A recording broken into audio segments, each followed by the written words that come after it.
They say no one has ever spent a full night in that house. And those who tried either went insane or were never seen again. I didn't believe in ghosts. Not then. But that changed the night I took a $5,000 dare to stay until sunrise in what locals called the House of No Return. I needed the money. Laid off. Bills piling up. And I had a friend, Jake, who liked to test people's fears. He handed me an envelope. Inside was a key and a handwritten note that read, "Front door locks behind you. No phones. No help. Just stay till sunrise. If you make it, you win." I laughed. "That's it?" Jake nodded, but he wasn't smiling. Nobody's made it past 3:17 a.m. I assumed he was just trying to mess with me. But I should have paid attention to the look in his eyes. He wasn't daring me. He was warning me. The house stood alone, surrounded by thick woods. 3 stories of rotting wood, broken shingles, and boarded windows.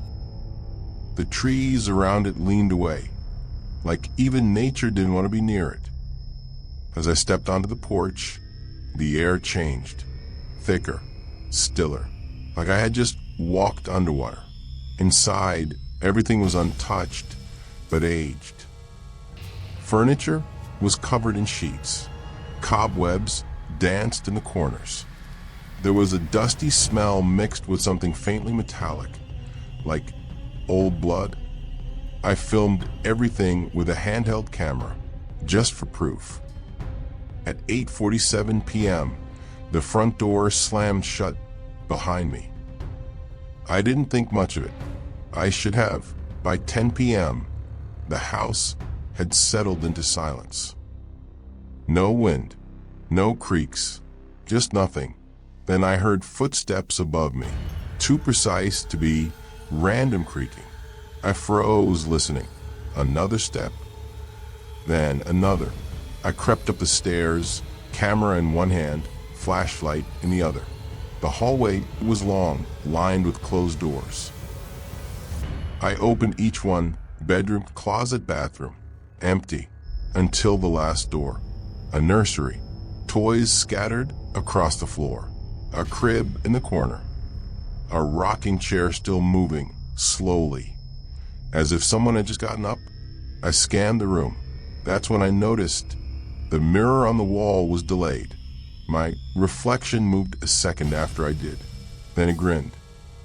I backed out of the room, slammed the door, and ran downstairs. My heart was hammering, but I told myself, old houses play tricks on you. That's all this is. Then the whispering started, faint at first, female voice, coming from inside the walls, repeating something. I followed the sound to the basement door.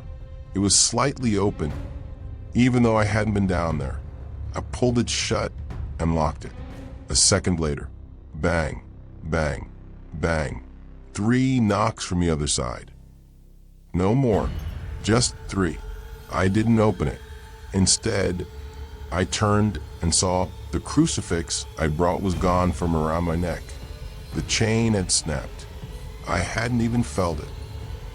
I tried to sleep on the living room couch, but my eyes wouldn't close. Every clock in the house stopped at the same time. 3:17 a.m. Even my watch. No ticking. Time was dead. The fireplace lit itself. And in the flames, faces. Not clear. Just outlines. Moving. Screaming without sound. Then I heard breathing. Right behind me. I turned, nothing. But the mirror above the fireplace showed a woman standing right behind me. Pale, no eyes, mouth hanging open. I turned again. Still nothing. The mirror was empty now, except for a single word scratched across the glass.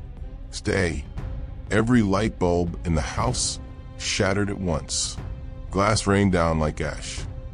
I ran for the front door, now sealed shut by wood and nails that hadn't been there before. I heard footsteps pounding behind me. Not slow anymore, running. I turned a corner and came face to face with her. The woman from the mirror. She opened her mouth, wider than humanly possible. From it came hundreds of whispers, all saying my name. I ran. I didn't stop. I climbed the stairs. I thought I could hide. I locked myself in the attic. There was only one window facing the woods.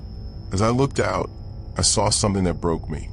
Jake, standing in the woods, staring at the house. His face was blank, his eyes bleeding.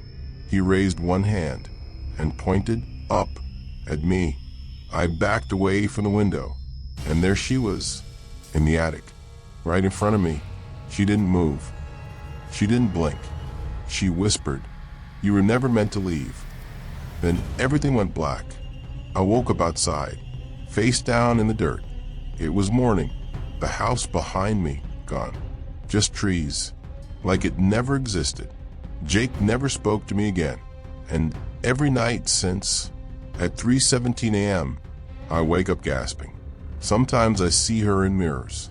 Sometimes I hear the whispers. I survived, but something followed me. And every day it gets closer.